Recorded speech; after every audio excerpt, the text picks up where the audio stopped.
Tenéis que avanzar, compañera, ¿qué nos pasa? Avanza. Avanza, pero no dice farmacodinámica, ¿eh?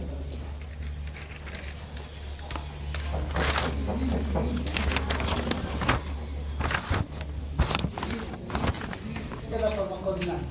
¿Qué es la farmacodinámica? La farmacodinámica comprende el estudio del mecanismo de acción de los fármacos y de los efectos bioquímicos, fisiológicos o farmacológicos de los, drogas o fármacos. Entonces, esa es la farmacodinámica. En otras palabras, la farmacodinámica va a estudiar el mecanismo de acción. Y a través de ese mecanismo de acción se van a producir cambios fisiológicos, bioquímicos, que van a conferir al efecto farmacológico que nosotros esperamos encontrar. ¿Ya? Una cosa es mecanismo de acción y otra cosa es efecto. ¿Listo? Son dos cosas bien diferentes. ¿Ya? La siguiente.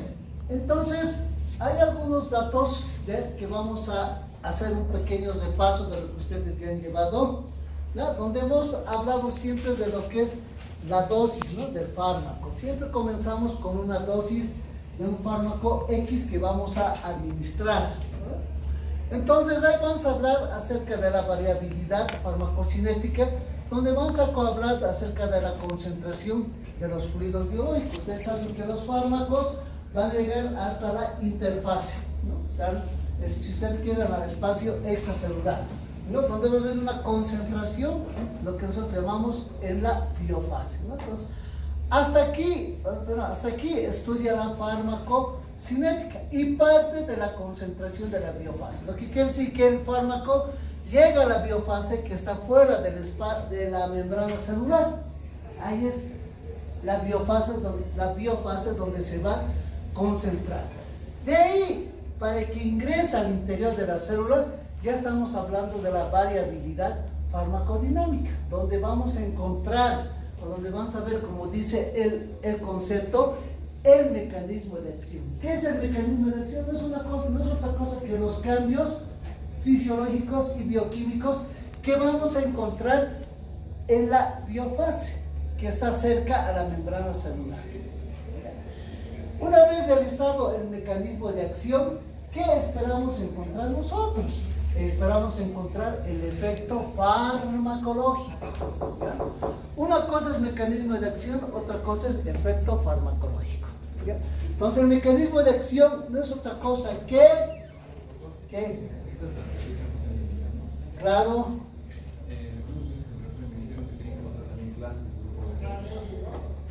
estamos en clases teóricas. No clases del grupo B6. No, es clases teóricas. ¿Tú eres representante? Sí. Ya, ¿y no vas a entrar? ¿No vas a entrar? No sé, quiero preguntar a mis compañeros porque no avisaron nada de que ya están clases teóricas en el trabajo. ¿Pero quién me ha dicho que aquí vamos a pasar? ¿Ya? Entonces, una cosa es mecanismo de acción y otra cosa es efecto farmacológico. Entonces, ¿a qué me refiero cuando yo digo mecanismo de acción? Si nosotros tomamos en cuenta, por ejemplo, para que ustedes entiendan, ¿ya? La hipertensión arterial, un ejemplo así bien clásico, hipertensión arterial, ¿no? Entonces, hipertensión arterial, ¿ya? Entonces, para que yo pueda entender el mecanismo de acción de un fármaco, tengo que saber mis recuerdos de la fisiopatología de la hipertensión arterial. ¿Sabes qué es? ¿Ya? Entonces vamos a rayar aquí. Estamos hablando de la hipertensión arterial sistémica. Entonces yo tengo que conocer, ¿ya? Tengo que tener mis conocimientos de la fisiopatología de la hipertensión arterial, ¿no ven? Entonces aquí tenemos que hablar de fisiopatología. Si yo conozco la fisiopatología de la hipertensión arterial, entonces el mecanismo de acción que van a tener estos fármacos va a ser fácil, ¿ya? Entonces, si nosotros, bueno, no han llevado todavía ustedes hipertensión arterial en fisiopatología. A grandes rasgos, la fisiopatología de la hipertensión arterial puede ser renal, un problema renal, puede ser un problema de resistencia periférica, puede ser un problema endocrinológico, ¿no? La diabetes, por ejemplo, que me puede condicionar hipertensión arterial. Entonces, vamos a poner un caso hipotético que estamos hablando de alteraciones en el glomérulo renal, ¿ya? Entonces, ustedes saben por fisiología que el glomérulo renal tiene sus asas, sus túbulos contorneados proximales, asas de Henle y túbulos contorneados distales. Suponiendo que la alteración está a nivel del glomérulo, ¿ya? Donde hay una alteración a nivel glomerular que me está produciendo hipertensión arterial, ¿ya? A nivel del glomérulo me está reteniendo líquido, agua. Entonces eso está haciendo que la presión arterial se incremente, se eleve. Entonces, ¿dónde está la lesión? ¿Dónde está la lesión? A nivel del glomérulo renal, a nivel del túbulo contorneado distal. Entonces estamos poniendo un ejemplo hipotético. Puede ser también en el túbulo contorneado proximal. Entonces la lesión que me está produciendo hipertensión arterial está en el túbulo contorneado distal. Entonces, ¿por qué les digo que tienen que saber fisiopatología? Para que ustedes puedan tener en su concepto, ¿ya? ¿Qué fármaco? ¿Ya? Diurético, en este caso vamos a hablar de los diuréticos. ¿Qué fármaco diurético, ¿ya? Va a tener acción sobre el túbulo contorneado distal? ¿Ya? Entonces, si yo la furosemida, por ejemplo, ¿no? Entonces, si yo le doy una tableta de furosemida a ese paciente, ¿ya? Entonces, ese paciente, ¿qué va a hacer? Va a llegar el diurético hasta la biofaz. Hemos dicho que aquí se encuentra la biofaz, es la membrana celular, ¿ya? Entonces, a nivel de la biofaz se va a llegar el diurético y aquí tiene que ingresar hacia el interior de la célula. Cuando he ingresado al interior de la célula, aquí vamos a encontrar los cambios fisiológicos y los cambios bioquímicos, ¿no? Si ustedes quieren, a nivel de las células del túbulo contorneado distal. Entonces aquí está produciendo lo que nosotros llamamos el mecanismo de acción.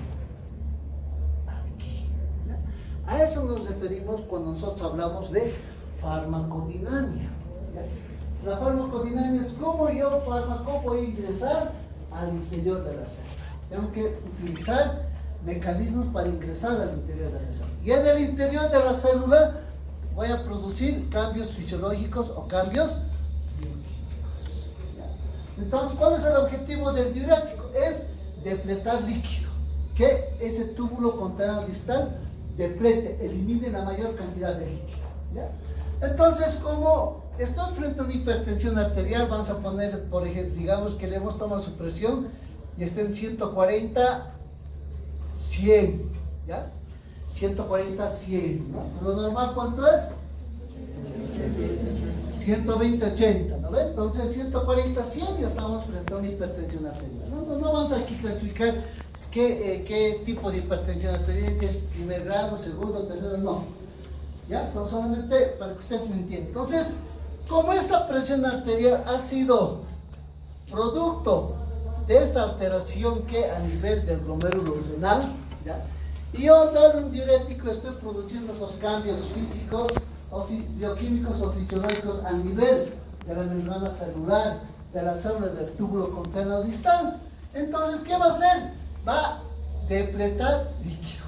Entonces, va a salir líquido, ¿no? Se depleta, se elimina líquido. Entonces, ya he producido ya un mecanismo de acción a nivel celular con el diurético. Entonces ahora me voy al siguiente paso, el efecto farmacológico, ¿ya? Entonces el efecto farmacológico quiere decir, yo qué espero encontrar con el diurético que le he dado a mi paciente. Entonces, si le he dado un diurético por esta presión arterial, ¿cuál será el efecto? ¿Cuál será lo que yo espero encontrar? Que la presión disminuya, baje. Entonces, ¿qué hagas? Le das el antibiótico, digo el diurético, le hago mi tensiómetro, mi fonendoscopio y le tomo la presión. Y evidentemente había bajado, vamos a ponerle 130, 85. Entonces, ese es el efecto farmacológico. es el efecto farmacológico lo que yo espero encontrar cuando le administro un fármaco a mi paciente. ¿Listo? Entonces no confundan mecanismo de acción con efecto farmacológico. ¿Ya? ¿Alguna duda hasta aquí? ¿Alguien tiene algo para abusar? ¿O una charina? ¿Cosa? Nada. Después quieren aprobar. La siguiente. Tengo papel, doctor. Ya. Entonces, eso es lo que vamos a estudiar con la farmacodinamia, ¿ya? El mecanismo de acción y el efecto farmacológico, ¿listo? Entonces, volvemos a hacer un repaso. Farmacodinamia es parte de la farmacología que estudia el mecanismo de acción de los fármacos, ¿no? Que habíamos hablado hace rato. ¿Qué es mecanismo de acción? Ya hemos dicho, es un conjunto de acciones y efectos que generan una modificación molecular. Cuando yo fármaco voy y me uno a la membrana celular, ¿sí? Entonces ahí voy a producir una modificación molecular, que puede ser tóxico, ¿ya? Dependiendo mucho de la estructura en blanco.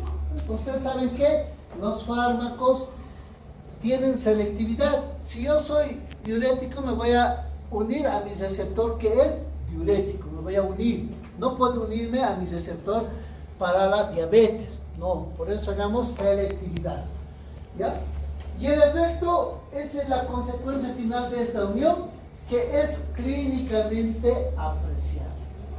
Si tengo mi paciente que es diabético, yo le voy a dar insulina, entonces, ¿qué espero encontrar? ¿Cuál va a ser mi efecto? Mi efecto va a ser una apreciación clínica, ¿no? Entonces tomaré la glicemia y evidentemente ha disminuido la glicemia, ¿ya? Y el modo de acción son los eventos que enlazan al mecanismo de acción con el efecto. Modo de acción, ¿ya? La siguiente. Entonces, para que nosotros entendamos, yo fármaco me una a la membrana celular y pueda ingresar al interior de la célula, necesito de algunas estructuras. Y una de esas estructuras son los receptores, ¿ya? Entonces, si nosotros tomamos en cuenta aquí la membrana celular, en la membrana celular vamos a encontrar receptores. Entonces, fármaco X viene y se une a su receptor, ¿ya? Entonces, para que un fármaco pueda ingresar al interior de la célula, tiene que unirse a su receptor. Entonces, los efectos terapéuticos y tóxicos de un fármaco se dan por sus interacciones con moléculas. ¿Cuáles son las moléculas? Son los receptores, ¿ya? La mayoría de los fármacos van a actuar siempre con asociaciones moleculares, ¿ya? Que van a ser específicas, ¿no? Entonces, yo, fármaco diurético, tengo que unirme a mi receptor que es para los diuréticos. Por eso se llama específico, selectivo. Yo, fármaco diurético, no me puedo unir al receptor que es para las insulinas, porque yo soy diurético, ¿no? O al revés, ¿ya? Entonces, cada una de estas estructuras, que hay en la membrana celular, se llaman receptores. Entonces, ¿qué es un receptor? No es nada más que un componente de la célula que interactúa con una molécula. Entonces, receptor va a interactuar con una molécula que es el fármaco, ¿ya? Que luego va a iniciar una cadena de eventos bioquímicos porque va a ingresar al interior de la célula con unos efectos moleculares que van a producir respuesta, ¿ya? Y ese es el principal objetivo de la farmacodinamia. Entonces, si ustedes quieren, la farmacodinamia no es otra cosa que los eventos moleculares que van a ocurrir desde el momento en que el fármaco se une al receptor y produce esos cambios fisiológicos y bioquímicos en el interior de la célula, ¿ya? La siguiente, ¿ya? Entonces, ¿qué es un receptor farmacológico? Pues los receptores farmacológicos son moléculas con que los fármacos son capaces de interactuar selectivamente, generando como consecuencia una modificación en la función celular, ¿no? Entonces, los receptores farmacológicos van a ser o son, ¿ya?, como dice la definición, moléculas con lo que los fármacos se van a unir y van a ser capaces de interactuar. Yo, fármaco, me voy a unir a mi receptor y voy a interactuar con el receptor, ¿ya? Los receptores son moléculas con los cuales nosotros podemos interactuar selectivamente. Por eso les vuelvo a repetir, yo, fármaco diurético, me tengo que unir a mi receptor diurético, ¿eh?, selectivamente. Y esa unión que va a haber va a generar, ¿ya?, todas las modificaciones fisiológicas o bioquímicas de la función celular. ¿Quiénes son ustedes? Bueno, pues ya son adentro. La siguiente. Entonces, vamos a hablar ahora acerca de los receptores, ¿no? Los receptores no son enzimas, ¿ya? Algunos receptores son enzimas, algunos receptores son canales iónicos, ¿ya? Algunos receptores son receptores acoplados a proteína G y otros son receptores citosólicos, ¿no? Entonces, en el interior de la célula también hay receptores que están en el citosol, también hay receptores que están en la membrana nuclear, ¿ya? La siguiente. Entonces, ¿cuál es la teoría de los receptores, ¿no? Entonces, los receptores hemos dicho que van a tener esa capacidad de interacción con los receptores para que se produzca el mecanismo de acción. Entonces, los receptores van a determinar las relaciones cuantitativas entre la dosis y la concentración de un medicamento y sus efectos farmacológicos. Entonces, ¿qué quiere decir? Nosotros tenemos aquí la membrana celular, ¿ya? Entonces, estamos hablando que va a haber la relación cuantitativa, ¿no? Entonces, aquí tenemos nuestro receptor y aquí tenemos el fármaco X. Entonces, lo que quiere decir que este fármaco X tiene que unirse a sus receptores. Entonces, ¿a cuántos receptores este fármaco X se va a unir? Entonces, estamos hablando de la cantidad de mayor cantidad de receptores que el fármaco se va a llegar a unir. Entonces, la unión de estos fármacos, volvemos a repetir, son responsables de la selectividad, ¿ya?, que tiene este fármaco X de unirse a sus receptores y producir un efecto de un medicamento. Entonces, lo que quiere decir, yo diurético, cuanto más receptores me unan, entonces el mecanismo de acción va a ser mucho más acentuado, por lo tanto el efecto del fármaco va a ser rápido. Entonces, ahí podemos determinar, cuando ustedes han llevado farmacocinética, las vías de administración. No es lo mismo que yo a mi paciente le dé por vía oral que le dé por vía parenteral, ¿no? Intramuscular o intravenoso, ¿no? Los receptores, ¿ya?, cuando se unen a los receptores, van a mediar las acciones de algunos fármacos. Pueden ser estos fármacos agonistas o antagonistas, ¿no? Agonista quiere decir cuando este fármaco X se está uniendo a su receptor, propio receptor, ¿ya? Agonista, propio receptor. En cambio, cuando yo hablo de fármaco antagonista, estoy hablando de dos fármacos. El fármaco antagonista es va a ser el fármaco Y, que va a tratar de unirse a la mayor cantidad de receptores, produciendo un antagonismo, algo contrario del fármaco X. Por eso se llama antagonista. Lo contrario del fármaco, en este caso del fármaco X. Entonces, por ejemplo, podemos hablar de antagonistas de las intoxicaciones, ¿ya? Vamos a ver algunos pacientes, no van a ser pacientes, algunas personas se intoxican, que se han tomado una gran cantidad por equivocación de ansiolíticos. Entonces, tenemos que buscar su antagonista. Antagonista es aquel fármaco que va a revertir la acción del fármaco agonista. Entonces, por ejemplo, ustedes cuando hagan su internado van a ver pacientes con intoxicación por organofosforados, ¿no? Los famosos raticidas, ¿ya? Entonces, cuando llega a emergencias, ese paciente ya está haciendo este fármaco X, es agonista, pero está uniéndose a la mayor cantidad de receptores para poder producir su mecanismo de acción y su efecto farmacológico. Pero como es intoxicación, yo inmediatamente tengo que buscar su antagonista. Entonces yo le administro el antagonista viene y trata de unirse a la mayor cantidad de receptores para poder revertir la acción de este fármaco agonista. Eso llamamos agonistas y antagonistas. La siguiente.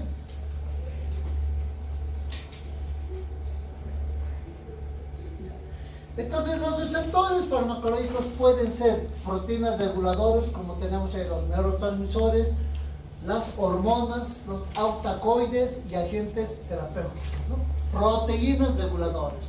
Pueden ser enzimas, como tenemos por ejemplo el dihidrofolato redutasa. Podemos tener proteínas de transporte como la bomba de sodio-potasio ATPasa. O podemos tener proteínas estructurales.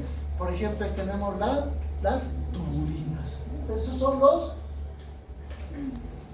receptores farmacológicos que podemos encontrar a nivel de la membrana celular.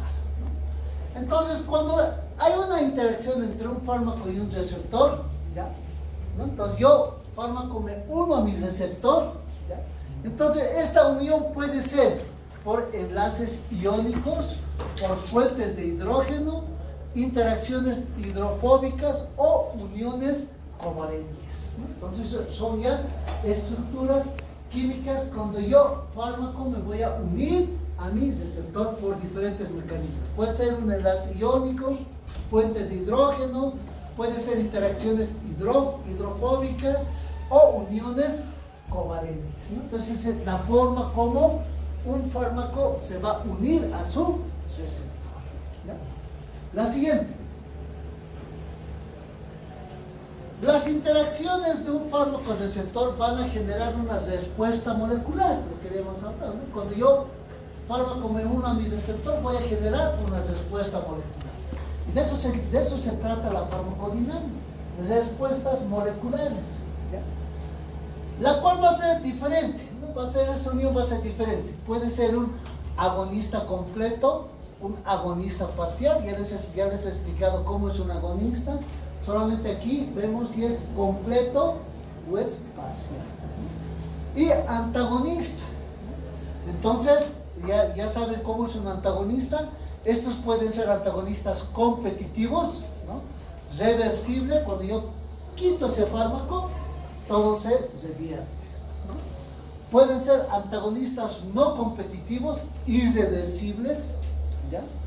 Pueden ser agonistas inversos, ¿no? Pues yo, al ser antagonista, me vuelvo también agonista, ¿ya? O antagonista químico, ¿ya? Por la unión, por la estructura de la unión con su receptor. Entonces, esas son las interacciones que nosotros vamos a encontrar cuando un fármaco se une a su receptor. No se olviden, agonista y antagonista, ¿ya? Los agonistas pueden ser completos, pueden ser parciales. Los antagonistas pueden ser competitivos, pueden ser no competitivos. O también podemos encontrar agonistas inversos o antagonistas químicos, ¿ya? Algo que a nosotros nos interesa en la farmacología clínica son los agonistas que ya hemos dicho. Yo, fármaco diurético, me voy a unir a mi receptor diurético, puede ser un agonista. Como fármaco voy a generar mi mecanismo de acción. Pero ¿qué pasa en las intoxicaciones? Lo que les decía hace rato, vuelvo a repetirles, ¿no? Entonces, ahí hablamos ya de antagonistas, ¿no? Cuando yo hablo de antagonistas competitivos, es yo, fármaco antagonista, voy a tratar de ganar al fármaco agonista en la unión a los receptores. tengo que ganar al agonista, ¿ya? Para producir un antagonismo, ¿ya? Entonces, por eso estos antagonistas competitivos, cuando se retira el fármaco, vuelve todo a su normalidad, son reversibles, ¿ya? En cambio, el antagonista no competitivo, ¿no? El antagonista no competitivo, el agonista ha venido a su receptor, se ha unido, pero el antagonista también viene, busca receptores, se une, el otro también busca, se une, entonces no competitivo, no compite, ¿ya? Y estos antagonistas no competitivos van a ser irreversibles. ¿Listo? La siguiente. Tipos bueno, vamos a seguir con los tipos, con los agonistas. El agonista completo es aquel que acciona un receptor específico e induce una respuesta. Entonces, yo diurético, me uno a mi receptor diurético selectivamente, específicamente, y voy a producir una respuesta. Listo. El agonista parcial es aquel que actúa sobre un receptor específico, induciendo una respuesta submáxima, pero va a actuar como un antagonista de un agonista completo. Entonces, el agonista parcial es el fármaco que va a llegar hasta un umbral, pero una vez que ha llegado al umbral, se convierte en antagonista, ¿ya? Por eso se llama agonista parcial. Los agonistas inversos es un fármaco que va a desestabilizar el sistema, llevándolo a un nivel de actividad por debajo del basal.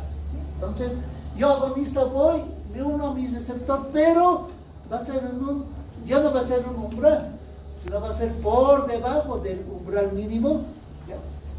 Y voy a producir, voy a desestabilizar el sistema, ¿no? Esos son los agonistas. Los antagonistas, ya les he hablado, los antagonistas no competitivos son fármacos que evitan que el agonista en cualquier concentración produzca un efecto. Entonces, por eso los antagonistas el antagonista no competitivo. En cambio, el antagonista competitivo o superable es aquel fármaco que se va a unir a la mayor cantidad de receptores, evitando que el agonista actúe sobre el receptor específico. Con lo que hemos vuelto a explicarles hace rato. La siguiente. ¿Ya? Entonces, al margen de lo que hemos hablado, cómo se unen a sus receptores, también vamos a encontrar los famosos dominios. Ustedes han hablado, este es un recuerdo que ustedes tienen que tener por histología, por bioquímica, que han aprobado recién el año pasado bioquímica. Entonces nosotros hablamos de los dominios. ¿Alguien me puede decir qué es un dominio? ¿Qué es un dominio? A nivel molecular, bioquímica es esto, ¿no? Los dominios son unos mecanismos de compuerta, ¿ya? Específicos para diferentes estructuras, no es para todos. Yo fármaco no voy a ingresar a través de un dominio. Yo fármaco puedo ingresar por otro mecanismo de interacción a nivel de la membrana celular, ¿ya? Los dominios pueden ser de unión al ligando o un dominio efector. Ligado, o digo, unión a un ligando. Los ligandos son como si alguien me abriera la puerta y yo le jalo, le hago entrar. Estoy ligando, estoy introduciendo, ¿ya? A eso nos referimos cuando nosotros hablamos de unión al ligando. Y el efector es cuando yo, fármaco, voy a entrar a través de los dominios, solamente me tengo que adosar y por ingreso hacia el interior. Familias de receptores. Receptores como enzimas, canales iónicos, receptores acoplados a proteínas G y receptores citosólicos. ¿No? Lo que habíamos hablado hace rato. La siguiente. ¿Ya? Entonces, ¿cuáles son las proteínas, los receptores unidos como enzimas, ¿no? Entonces, aquí estamos viendo, ustedes aquí ven una membrana celular, ¿no? Una membrana celular.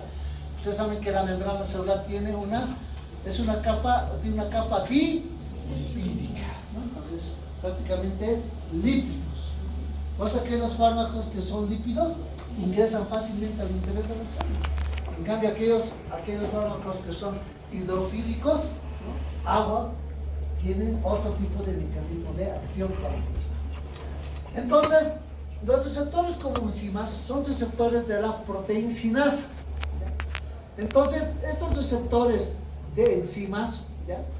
Van a encontrarse a nivel extracelular que se van a unir al ligando. Dos ligandos se encuentran aquí. ¿Ya? O intracelular, que van a ser catalíticos, que van a ser producidos por la proteíncinasa. Estamos hablando intracelular.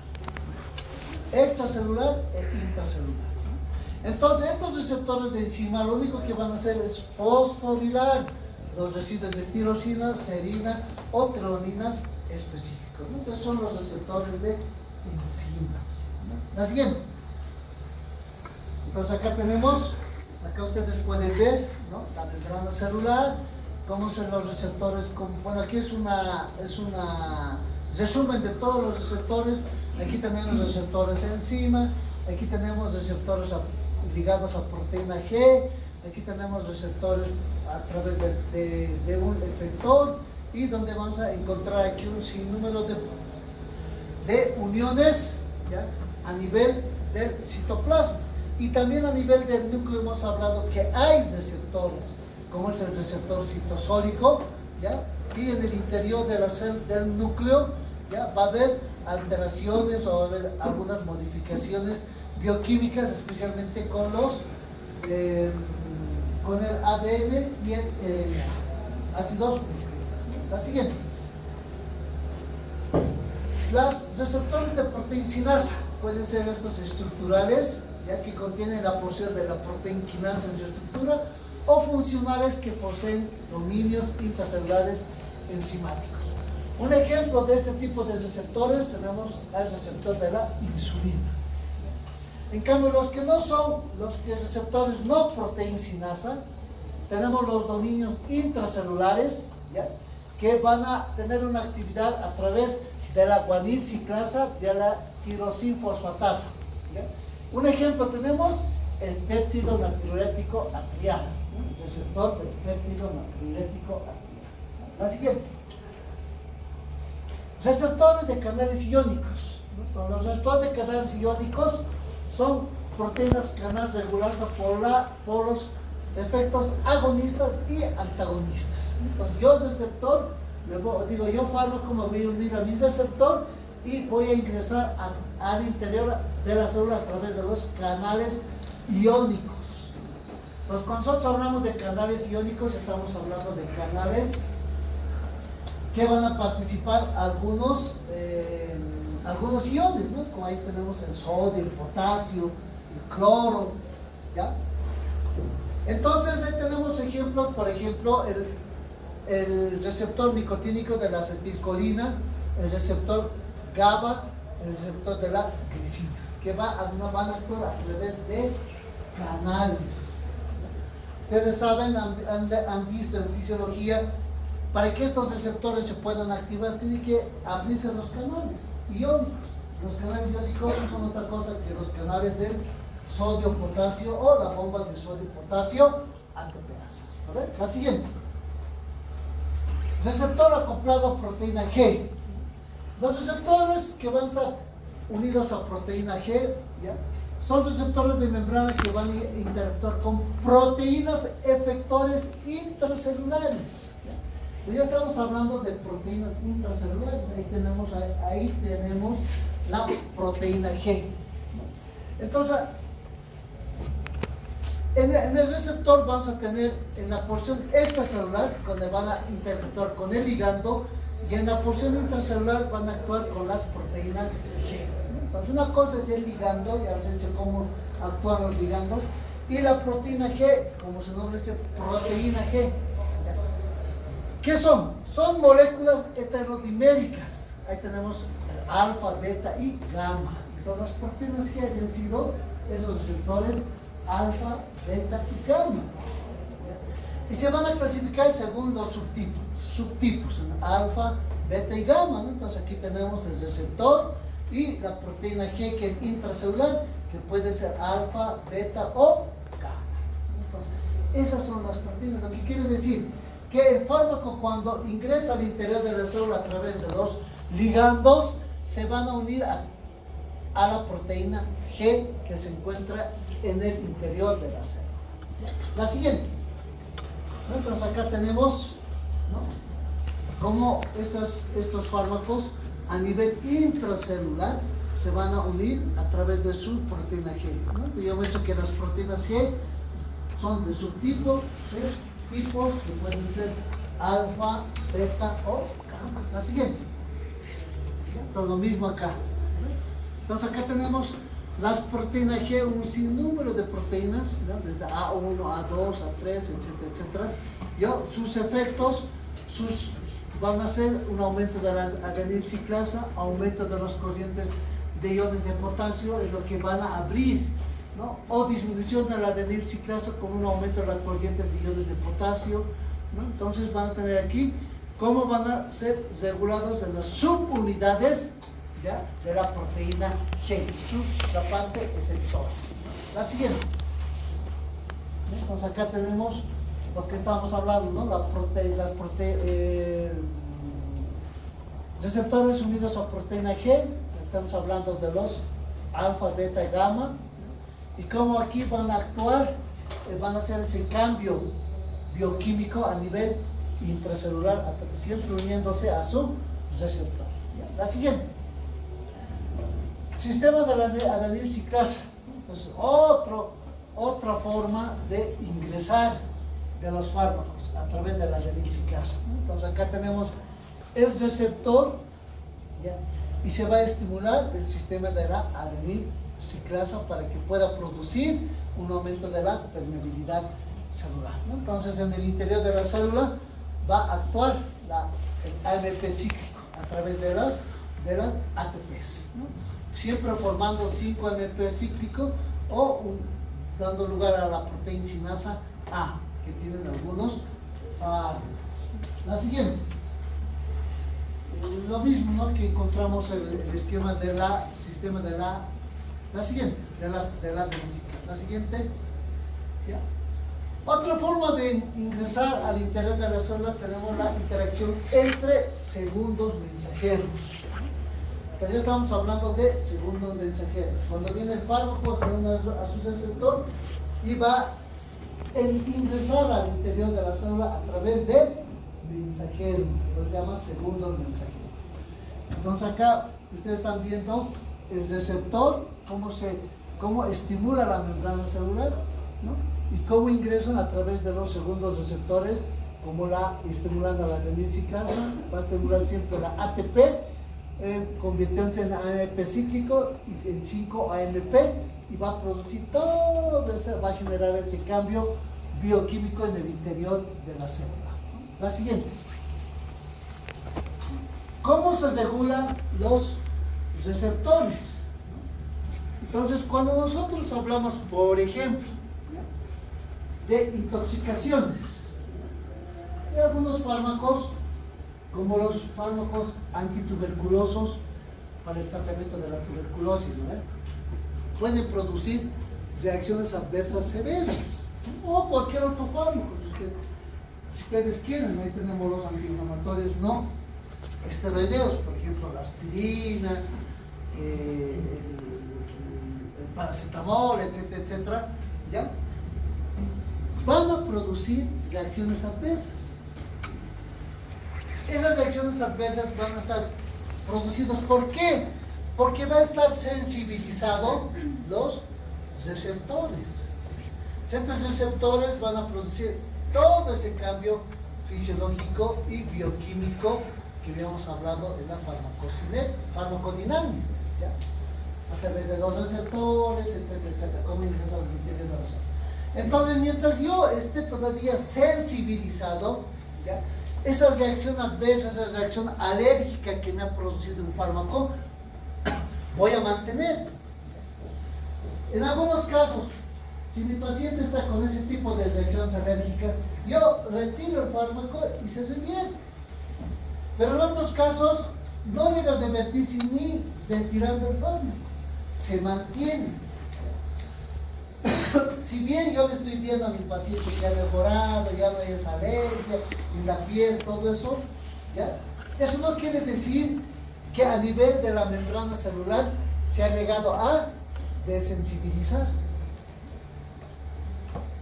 No se ha llegado a desensibilizar. Entonces, si yo estoy viendo clínicamente que ese paciente ha mejorado, pero igual le administro el mismo fármaco, ¿qué va a producir? Otra vez se va a sensibilizar y me va a producir la misma reacción adversa. ¿No? Entonces, ¿cómo nosotros regulamos a los receptores? En primer lugar, en estos casos, produciendo una desensibilización. ¿Ya? Entonces, ¿qué es la desensibilización? No es nada más que la disminución del efecto debido a la exposición continua de una célula a un fármaco. Entonces, tenemos que retirar el fármaco, evitar que ese fármaco esté todavía en contacto con la célula. Entonces, primeramente vamos a encontrar una respuesta inicial porque va a haber una respuesta de agonista. Agonista ya hemos dicho qué quiere decir, ¿no? Entonces, yo fármaco me he unido a mi receptor y estoy produciendo el mecanismo de acción y el efecto, que puede ser acentuado, continuo. Entonces estoy hablando de un agonista. Luego, me he producido reacciones adversas como el efecto farmacológico, ¿ya? Entonces retiro el fármaco y tengo que desensibilizar. Entonces desensibilizo al fármaco. Pero sigue con ese mecanismo agonista. Solo estoy desensibilizando. ¿Ya? La desensibilización quiere decir retiro y dejar a esa célula que empiece a recuperarse. ¿Ya? No voy a dar ningún otro fármaco, porque si yo le retiro el fármaco y le doy otro fármaco, igual lo voy a mantener sensibilizado. Entonces, el objetivo es desensibilizar. Una vez que ha desensibilizado, llegamos a la tercera fase, que es la recuperación. Pero seguimos con un mecanismo agonista, pero ya no es tan acentuado como en el periodo de desensibilización, menos en la respuesta inicial. Entonces, esa es la forma como se llega a desensibilizar a un fármaco. No quiere decir que yo al retirar el fármaco ya he desensibilizado, sino que hay que esperar un tiempo prudente. Por eso es bien importante saber manejar los fármacos. Hay algunos fármacos que no pueden producir cierto tipo de reacciones adversas. Una de las reacciones adversas son las alergias. ¿Por qué le da alergia? ¿Por qué tengo alergia? He comido pescado, me ha brotado alergia. ¿No ven? Todo lo mismo ocurre con los fármacos. Y esa es la forma de regular a los receptores, produciendo desensibilización. La siguiente. Algunas acciones de los receptores no mediados por receptores. Algunos fármacos van a actuar o van a tener un mecanismo de acción que no van a ser mediados por receptores. O sea, lo que quiere decir que algunos fármacos no van a requerir de receptores, no van a requerir de ir fármacos de unirme a mí. ¿Ya? Algunos fármacos van a actuar sin receptores. ¿Ya? Ahí tenemos las macromoléculas. Ahí tenemos, por ejemplo, los antiácidos, las vitaminas. ¿Ustedes creen que yo vitamina D me voy a unir a mi receptor para hacer mecanismo de acción? No necesitan de receptor. Las macromoléculas, los antiácidos. Entonces aquí tenemos que ver, tenemos que determinar cuando ya se lleve farmacología especial, que hay algunos fármacos que no necesitan de receptor y su acción solamente es local, como es el caso de los antiácidos. ¿El antiácido qué hace? Su nombre lo dice, antiácido. Entonces, ¿dónde va a actuar? A nivel gástrico, ¿no ven? Entonces, ya saben que el ácido clorhídrico produce un pH ácido, ¿no? Por eso ácido clorhídrico. Entonces, para revertir esa acidez, nosotros utilizamos los antiácidos. El antiácido no tiene su unión al receptor. El antiácido tiene una acción local, solamente va a disminuir la acidez. ¿Ya? Nada más, no tiene receptor. Por eso dice acciones de receptores no mediadas por receptores. No tengo por qué yo antiácido unirme a un receptor, solamente mi acción va a ser local, disminuir la acidez. Lo mismo ocurre con el manitol, ¿no? Con la depresión de sodio y agua. El manitol lo único que hace es depletar, que se elimine la mayor cantidad de agua y sodio. O las vitaminas. Las vitaminas no necesitan de receptores. Tienen otro mecanismo de acción, ¿no? Todas las vitaminas pueden ser placebos. ¿Ya? La siguiente. La siguiente. ¿Estás durmiendo? ¿Ya? Entonces, uno más, a ver, uno más. Uno más. Ya. Entonces, creo que esta es la última diapositiva. Entonces, en resumen, lo que nosotros tenemos que hablar es dos cosas, la farmacocinética y la farmacodinámica. Ustedes en farmacocinética han hablado desde el momento de la administración, lo que nosotros llamamos el ADME, ¿no? Liberación, ¿qué más es? Absorción, distribución, metabolismo y excreción. Es todo lo que concierne a la farmacocinética, ¿no? Hasta el momento en que se elimina, ¿no? El ingreso al tejido, la administración llega al plasma, del plasma va hacia el tejido, del plasma también llega a una biotransformación a nivel del hígado, se elimina a través de la orina, de las deposiciones, en algunos casos de la... Esa es la farmacocinética, ¿no? Pero una vez que ha llegado al plasma, ¿ya? El fármaco, ese se tiene que unir a su receptor. Y aquí es donde comienza la farmacodinámica, ¿no? Lo que hemos leído.